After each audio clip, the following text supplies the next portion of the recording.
मधुबन के बाबा, मधुबन के बाबा मुरली वाले, आपका क्या कहना, आपका क्या कहना। ओम शांति। आज 8 मार्च 2022 के साकार मधुर महावाक्य हैं। आज मीठे मीठे बाप दादा बोले, मीठे बच्चे, एक बाप से सच्चा सच्चा लव रखो, उनकी मत पर चलो तो बाकी सब मित्र संबंधियों आदि से ममत्व टूट जाएगा। बाबा ने कहा, मीठे बच्चे, एक बाप से सच्चा सच्चा लव रखो, उनकी मत पर चलो तो बाकी सब मित्र संबंधियों आदि से ममत्व टूट जाएगा। और आज मुरली का प्रश्न है, बाप के सिवाय कौन से शब्द कोई भी मनुष्य नहीं बोल सकता। और उत्तर में बाबा कहते कि मैं तुम आत्माओं का बाप तुम्हें पढ़ाने आया हूँ, मैं तुम्हें अपने साथ वापस ले जाऊंगा। ऐसे शब्द बोलने की ताकत बाप के सिवाय किसी भी मनुष्य में नहीं। तुम्हें निश्चय है, यह नया ज्ञान नई विश्व के लिए है, जो स्वयं रूहानी बाप हमें पढ़ाते हैं। हम गॉडली स्टूडेंट्स हैं। मुरली का गीत है, भोलेनाथ से निराला और कोई नहीं, मेरी बिगड़ी बनाने वाला और कोई नहीं। ओम शांति। बच्चों को देने वाला हमेशा बाप होता है, जो अपने 5-8 बच्चों को वर्षा देता है। बेहद का बाप बेहद का वर्षा देते हैं। वह सबका एक ही बाप है। लौकिक बाप तो बहुत हैं, अनेक बच्चे होते हैं। यह है सब बच्चों का बाप। ब्रह्मा विष्णु शंकर को भी बाप नहीं कहेंगे। शंकर का कार्य ही अलग है, वह देने वाला नहीं है। एक ही निराकार बाप है जिससे वर्षा मिलता है, और वह है परमपिता परमात्मा। परमपिता मूल वतन में परे ते परे रहने वाला। समझाने की बड़ी युक्तियां चाहिए, मीठी जुबान भी चाहिए। काम महाशत्रु है, इन पर जीत पानी है। अब कन्याएं तो स्वतंत्र हैं। ऐसे बहुत मनुष्य होते हैं जो ब्रह्मचर्य में रहना पसंद करते हैं, विकारी कुटुंब परिवार में नहीं जाना चाहते हैं, तो ऐसे रह जाते हैं, मना नहीं है। कन्याओं का कन्हैया बाप तो मशहूर है। कृष्ण कोई कन्याओं का बाप नहीं है। यह तो ब्रह्मा कुमारियां हैं, कृष्ण कुमारियां होती ही नहीं।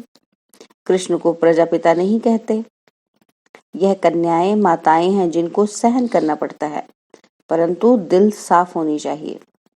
बुद्धि का योग एक बाप से अच्छी रीति जुटा हुआ रहे, तब अनेकों से टूट सकता है। बाबा ने क्या कहा? बुद्धि का योग एक बाप से अच्छी रीति जुटा हुआ रहे, तब अनेकों से टूट सकता है। पक्का निश्चय हो कि हमको एक बाप का बनना है, उनकी मत पर चलना है। बाबा ने समझाया है कि तुम अपने पति को भी समझाओ कि अब कृष्णपुरी स्थापन हो रही है, कंसपुरी के विनाश की तैयारी हो रही है। अगर कृष्णपुरी में चलना है तो विकारों को छोड़ना पड़ेगा। कृष्णपुरी में चलने के लिए संपूर्ण निर्विकारी बनना है। अभी तुम्हें मेरा भी और अपना भी कल्याण करना है, और तुम दोनों ही एक भगवान के बच्चे हो। तुम भी कहते हो भगवान हमारा बाप है, हम तो आपस में भाई बहन ठहरे। अब विकार में जा नहीं सकते। भारत पवित्र था तो सब सुखी थे, अभी तो दुखी हैं, नरक में गोते खाते रहते हैं। बाप कहते हैं दोनों हाथ हाथ में दे पवित्र बन स्वर्ग में चलो। अभी भला हम क्यों किस जन्मों का वर्षा गवाएं? रोज समझाने से हड्डी नर्म हो जाएगी। कन्याएं तो स्वतंत्र हैं, सिर्फ उनका संग खराब ना हो। यह अपवित्र भ्रष्टाचारी दुनिया खत्म होनी है। बाप कहते हैं पवित्र बनो तो पवित्र दुनिया का मालिक बन जाएंगे। ऐसी युक्ति से समझाना है। विष्टा के कीड़े हैं तो उन्हें भूं भूं कर आप समान बनाना है। शक्ति सेना में शक्ति भी चाहिए ना। बच्चों आदि को तो संभालना ही है, बाकी मोह में लटकाना है, मोह नहीं लटकाना है। बाबा कहते मोह में लटक नहीं जाना है हमको, ठीक है। बुद्धि का योग एक से ही रहे। बाबा ने कहा ना कि बच्चों को संभालना है, लेकिन उनमें अपने मोह को नहीं लटका के रखना, बुद्धि उन्हीं में ही नहीं रखनी। बुद्धि का योग किस रखना है? एक बाप से ही रहे। यह सब चाचा, मामा, काका आदि ड्रामा के एक्टर्स हैं। अब खेल पूरा होता है, वापस जाना है। विकर्मों का हिसाब किताब चुकतू करना है। इस पुरानी दुनिया से दिल हटाना है, एक बाप को याद करना है।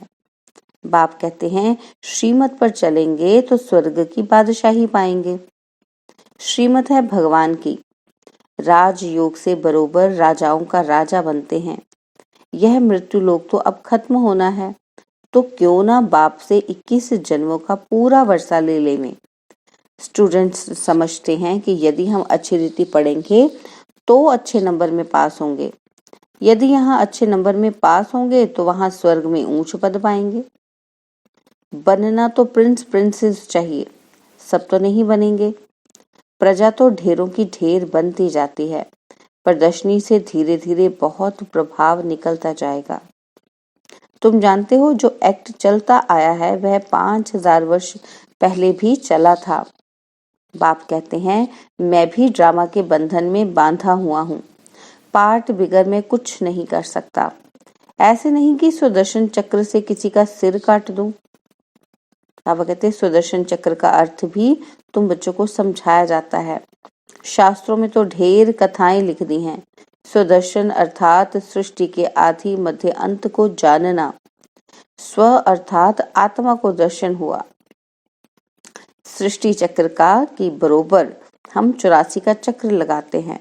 सूर्यवंशी चंद्रवंशी अब चक्र पूरा हुआ, पर नया चक्र फिरेगा। भारत का ही यह चक्र है। आदि से अंत तक भारतवासियों का पाठ है। भारत के 2 युग पूरे होते हैं, तो जैसे आधी दुनिया पूरी हुई, उसको ही पैराडाइज भी कहते हैं। बाकी और धर्म तो आते ही बाद में हैं। बोलो तुम्हारे पहले ये स्वर्ग था, नई दुनिया थी, अब पुरानी दुनिया है। तुम जानते हो आदि में है सूर्यवंशी चंद्रवंशी, वह राजधानी पूरी होती है तो मध्य होता है नई और पुरानी का बीज। मध्य क्या होता है? नई और पुरानी का बीज। पहले आधा कल्प भारत ही था। नाटक सारा हमारे ऊपर ही बना हुआ है। हम सो श्रेष्ठाचारी डबल सिरताज राजाएं थे, हम सो भ्रष्टाचारी बने, पूज्य सो पुजारी, और कोई ऐसी बात कह ना सके। कितनी सहज बात है समझाने की। यह रूहानी नॉलेज सुप्रीम रूह बच्चों को दे रहे हैं। तुम जानते हो हम आत्माओं को बाप ज्ञान दे रहे हैं। बाप कहते हैं मैं आत्माओं को पढ़ाता हूँ, आत्माओं को साथ ले जाऊंगा, और कोई को ऐसा कहने की ताकत नहीं। भल अपने को ब्रह्मा या ब्रह्मा कुमार कुमारी कहलावें, कुछ यहाँ का ज्ञान भी कॉपी कर ले, परंतु वह चल न सके। सच फिर भी सच होता है, सच कभी छिप न सके। पिछाड़ी में जरूर कहेंगे अहो प्रभु, आप जो बताते हो वह सच है, बाकी सब झूठ है। परमपिता परमात्मा है ही ट्रुथ, वह निराकार है। शिवरात्रि का अर्थ भी नहीं समझते हैं। अगर कृष्ण के तन में आए तो कहें कि मैं कृष्ण के तन में आकर तुमको ज्ञान देता हूँ, यह भी हो नहीं सकता। यह नॉलेज है, इसमें अच्छी तरह अटेंशन देना है। हम गॉडली स्टूडेंट्स हैं। यह बुद्धि में नहीं है तो बुद्धि में कुछ भी बैठेगा नहीं। तुम्हारे बहुत जन्मों के अंत का यह अंतिम जन्म है। यह मृत्युलोक अब खत्म होना है, तो मैं आया हूँ अब अमरपुरी का मालिक बनाने। सत्यनारायण की कथा अर्थात नर से नारायण बनने की नॉलेज, कथा नहीं। कथा पुरानी प्राचीन को कहा जाता है, यह नॉलेज है। एम ऑब्जेक्ट भी बताते हैं, ये कॉलेज भी ठहरा। हिस्ट्री ज्योग्राफी की भी पुरानी कथा हुई। फलाना फलाना राज्य करता था। अब बाप कहते हैं मेरा भी ड्रामा में पार्ट है। ब्रह्मा द्वारा स्थापना, शंकर द्वारा विनाश। उन्हों को ये बॉम्ब्स आदि तो बनाने ही हैं विनाश के लिए। यादव कौरव पांडव क्या करत भय, बाबा कहते शास्त्रों में तो उल्टा सुल्टा लिख दिया है। यादवों के लिए ठीक लिखा है कि अपने कुल का विनाश स्वयं ही किया, बाकी पांडवों कौरवों की हिंसक युद्ध दिखलाई है।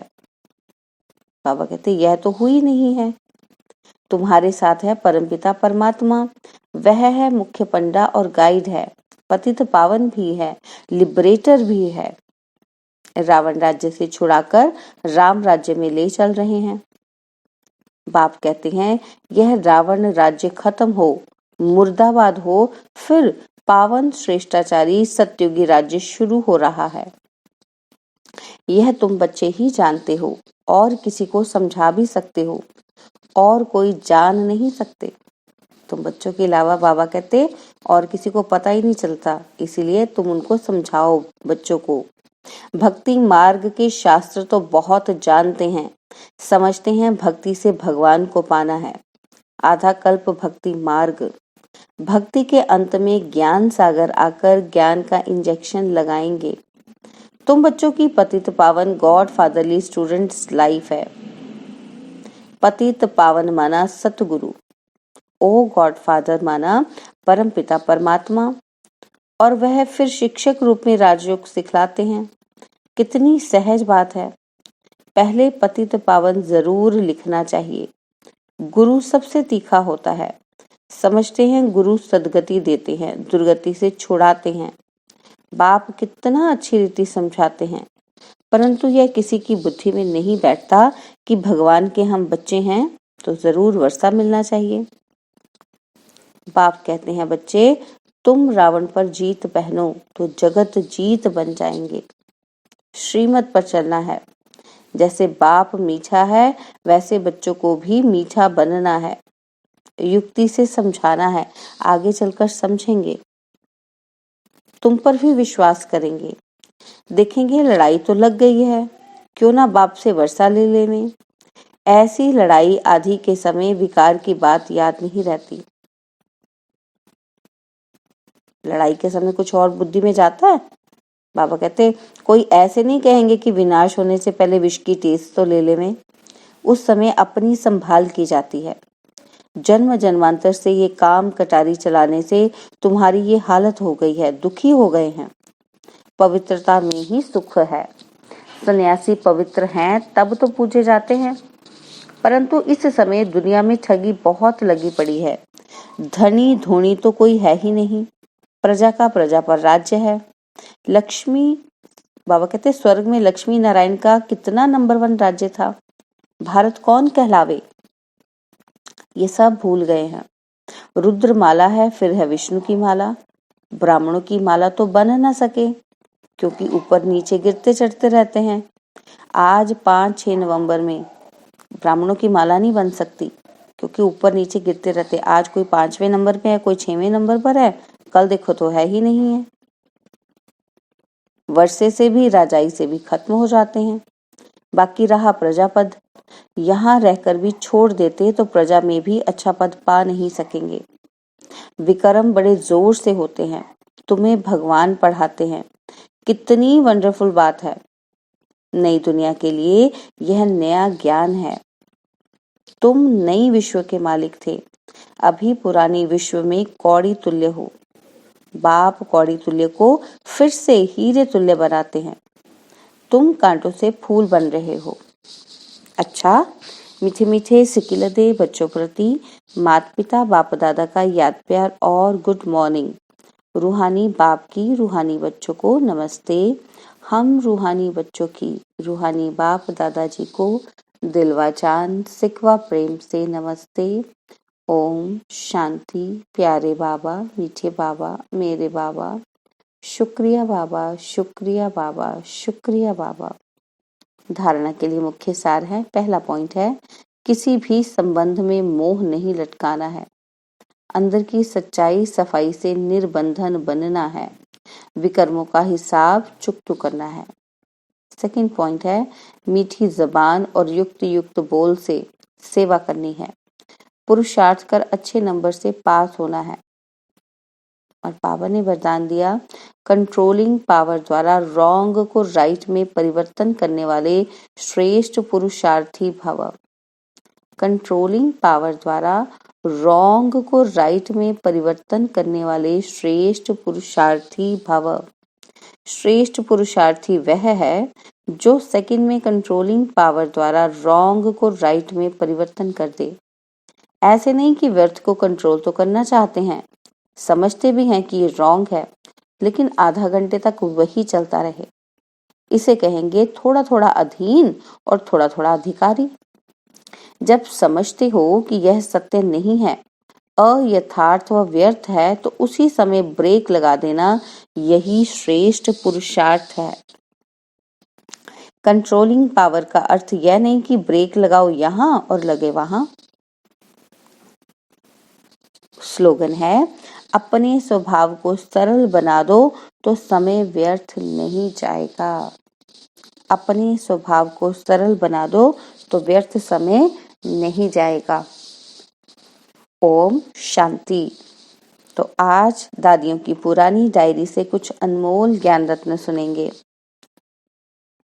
तो लिखा है, इस पुरुषार्थ के समय हर एक में कुछ न कुछ कमी अवश्य रहती है, जिसको भरने के लिए हर एक पुरुषार्थ करता है। कोई में धैर्यता का गुण नहीं है तो कोई में सहनशीलता का गुण नहीं है, और भी अन्य गुण नहीं है जिनकी धारणा करने अर्थ खुद मालिक बन उन गुणों को अपने पास खींचना है। गुण नहीं है लेकिन हम धारण करना चाहते हैं। तो दादियां लिखती हैं कि ऐसे ही वह गुण उनके पास खींच कर नहीं आते हैं। मालिक में कमी होने के कारण गुण कहते हैं कि मैं मित्रता किससे रखूं, मालिक ही नहीं है, उनका मालिक से प्यार ही नहीं रहता है। परंतु जो मालिक हो खड़े हैं, गुण भी उनको प्यार करते हैं। ज्ञानी को तो गुण ही प्यारे लगते हैं ना। वह गुण कशिशवान है जिस कारण मालिक को खींचते हैं। परंतु ऐसा अवश्य है कि स्वयं मालिक हो स्थित रहने से वे गुण आपे ही उसमें आ जाते हैं। तो अपने मालिकपन का पूरा निश्चय होना चाहिए। किसका निश्चय होना चाहिए? अपने मालिकपन का। अहम आत्मा परमात्मा की संतान है, यह निश्चय होगा तो संपूर्ण दैवी गुण भी आते रहेंगे। दादियों ने पुरुषार्थ में क्या लिखा है, इसको फिर से अंडरलाइन करके पढ़ते हैं। अहम आत्मा परमात्मा की संतान है, यह निश्चय होगा तो संपूर्ण दैवी गुण भी आते रहेंगे। निश्चय से ही दैवी गुण आते हैं। निश्चय से ही दैवी गुण आते हैं। ज्ञान की पॉइंट्स उठाना, उसमें टाइम नहीं लगता है, ज्ञान तो झट समझ आ जाता है, परंतु दैवी गुण धारण करने में टाइम लगता है। अच्छा, ओम शांति। और अब यह एक बहुत अच्छी वीडियो भी जरूर देखें।